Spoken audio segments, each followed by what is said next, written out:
Bonjour à toutes et à tous, merci de votre fidélité.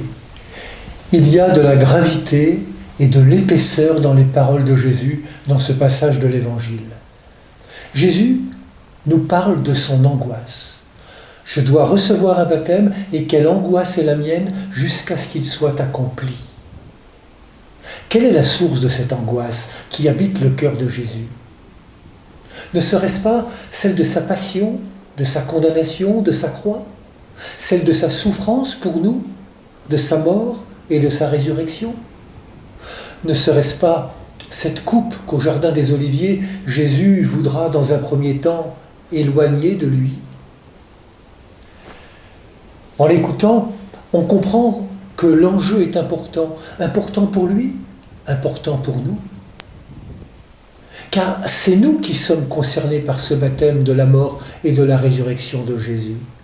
C'est la vie de l'humanité que Dieu aime tant qui est concernée par ce baptême de Jésus. Jésus comprend que cette vie que Dieu veut passe par lui et le don de sa vie. Il comprend que l'amour n'est pas au rendez-vous de toutes les relations humaines. Il le voit en parcourant les routes de Galilée et de Palestine. Il sera le témoin de toutes les formes d'injustice qui détruisent l'humanité. Jésus comprend à quel amour il est appelé dans ce monde. Il comprend qu'il va devoir transformer son angoisse, qui pourrait le paralyser, en angoisse féconde. Ma vie, nul ne la prend, mais c'est moi qui la donne.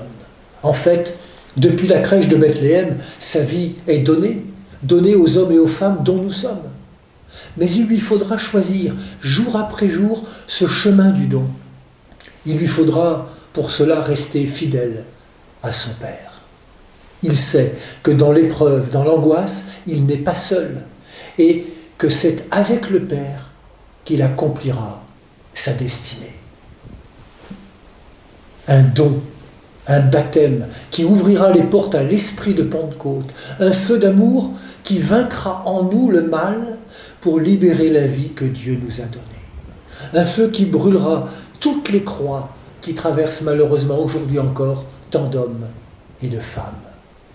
Alors, suivons le Christ, soyons de ses amis, car, comme l'écrit François Mauriac, si vous êtes amis du Christ, plusieurs se réchaufferont à ce feu, prendront leur part de cette lumière. Mais les jours où vous ne brûlez pas d'amour, beaucoup d'autres mourront de froid. Il ne fait jamais nuit là où le feu de l'amour est rendu présent. Bonne journée à toutes et à tous, prenez bien soin de vous et des autres.